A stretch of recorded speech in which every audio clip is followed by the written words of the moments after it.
Are you disappointed that Strategy and Michael Saylor sold Bitcoin? Today we're talking about Strategy selling Bitcoin. Sad, sad day. You're watching Simulacra. I'm Bryson. Let's get into it.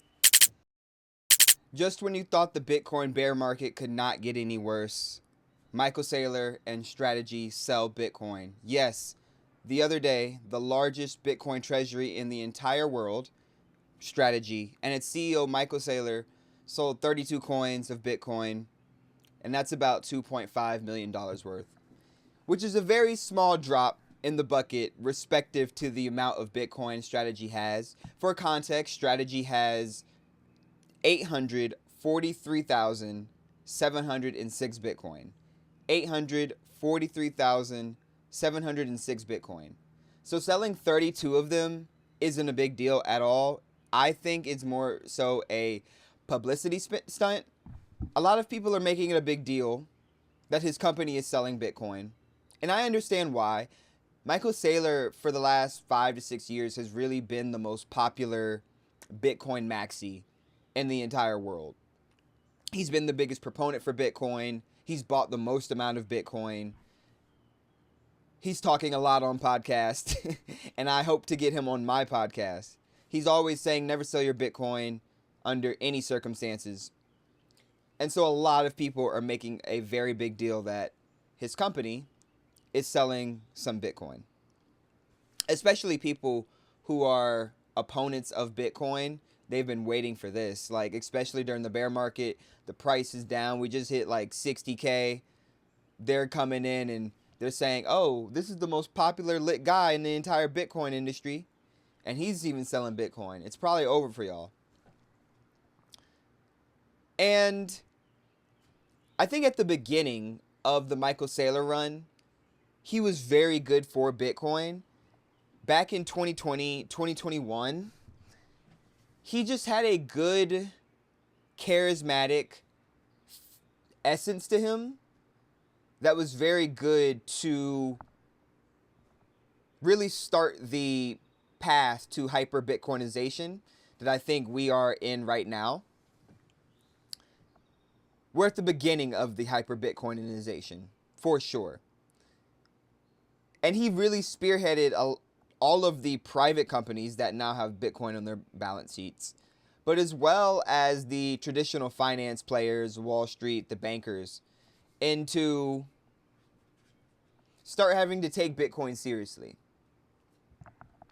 And a lot of new people were brought into the Bitcoin space from Michael Saylor.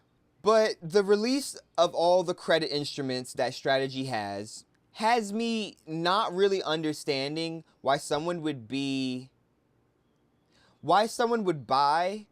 a Strategy credit instrument rather than just buy Bitcoin.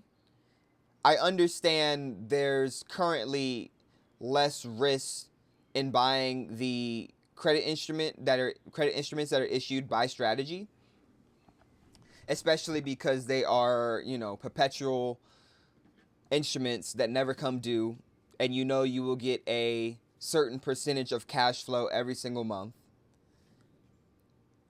But just like buy Bitcoin. And I want to ask Michael Saylor that question whenever he comes on Signals from Simulacra. Why should I buy Stretch or whatever credit instrument he is issuing from his company Strategy when I could just be buying Bitcoin? And the Bitcoin that Strategy is buying, that I'm not buying, but I'm buying those credit instruments instead, then Strategy is getting all of the Bitcoin. And I'm not one of those people who thinks that Strategy just has too much Bitcoin. If I'm not mistaken, their holdings are around 4 or 5% of the network. I don't think that's a significant amount. And that's going to be more so diluted when regular people start buying Bitcoin. But why should I buy a Strategy credit instrument over Bitcoin? It doesn't make much sense to me. And I would love a straight up answer to that, because in my opinion, you would just buy Bitcoin over everything, even gold. And then that comes to the standpoint of never selling your Bitcoin. Michael Saylor is super big on never selling your Bitcoin. And I used to be a never sell your Bitcoin person also. I used to be a never sell your Bitcoin person.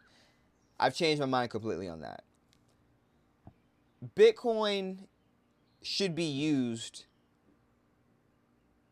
as you see fit. You should be able to sell it when you need it, take loans against it when you need it, and then save in it when you need it. Because ultimately, Bitcoin is your time, attention, and energy. And you should be able to use your time and attention and energy however you want. A. And B, selling Bitcoin and others buying Bitcoin, merchants taking payments in Bitcoin, customers paying merchants in Bitcoin, is all good for the ecosystem and the growth that the token needs to have to really become the new monetary standard. We're not just going to be on a Bitcoin standard and then no one's selling their Bitcoin or trading around their Bitcoin or using their Bitcoin. No, the point is, all right, cool. Now we're on a monetary standard where there is a capped supply of the money we are using. Now, that incentivizes people to better use their money, make better long-term decisions, etc. And if it incentivizes the big players to not speculate wildly, because if you speculate wildly and you lose your Bitcoin, it's gone. You can't just get a bailout from the government. And so it makes sense in a healthy Bitcoin society to have to sell your Bitcoin sometimes. It makes sense. I assumed that MicroStrategy was going to have to sell some Bitcoin at some point, especially the prices that they were buying at. I think ultimately, hindsight's everything. But I think Michael Saylor and Strategy could have had better price entries into Bitcoin. Now, you and I, we're buying X amount of Bitcoin a month. We're dollar cost averaging. You do not need to worry about price entries. But when you're buying billions of dollars of any asset at a time, the price that you enter definitely matters. And it's not to say it doesn't matter when you're a smaller player, but if you're dollar cost averaging over 10, 15, 20 years, whether every single time you bought at the high or you bought at the low or you bought at the middle, if you don't sell and you dollar cost average or you don't sell more than you're putting in, like significantly, and you dollar cost average, you'll be straight. It doesn't matter the price entry. But for large companies investing billions of dollars at a time, the price entry matters. And when we went up to that run up to 125, 126,000, Strategy should have stopped buying Bitcoin at that point because we were obviously running up. We were in a bull market. There's going to be bear markets. I don't know why people are saying the cycles are done with. I'm going to also put out a video about that because I don't agree with anybody saying that the 4-year cycle is done. To me, it looks like it's been adhering to the cycle. So I'm going to put out a video talking about that more. But I think MicroStrategy should have tapered when they bought their Bitcoin. And I think ultimately, because Bitcoin is going to continue going up, Strategy is going to be fine if they have a very long-term vision and hold most of their Bitcoin. But they could have gotten way better price entries along the way. Ultimately, this situation, if you want to call it a situation, it's not like they sold all their Bitcoin.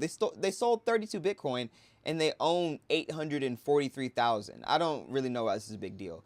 But ultimately, when it comes to listening to charismatic type figures about, ultimately, when it comes to listening to charismatic type figures about what you should do, take it with a grain of salt. I think Bitcoin will be okay without having a front person ever again. You had Satoshi. We don't know who Satoshi is. You've had some fake Toshis. Shout out to the Block Wars. I am reading a book by Jonathan Breer, and amazing book. I'll be making a video on it But it seems like the decline of the larger block side, as told by Jonathan in his book, was mostly because of brazenly outspoken figureheads. And so I don't really think we need a outspoken, charismatic figurehead at this point to spearhead Bitcoin. Bitcoin is money, and all you have to do is go down the rabbit hole and start learning. I don't think we need a charismatic figure to spearhead Bitcoin and lead it into a hyper Bitcoinization phase and then lead it to a era where it's the monetary standard.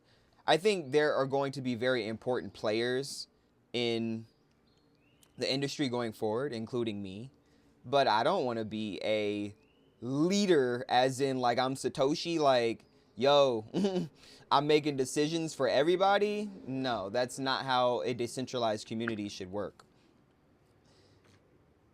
But ultimately, I do applaud Michael Saylor because he has done a lot for the Bitcoin community.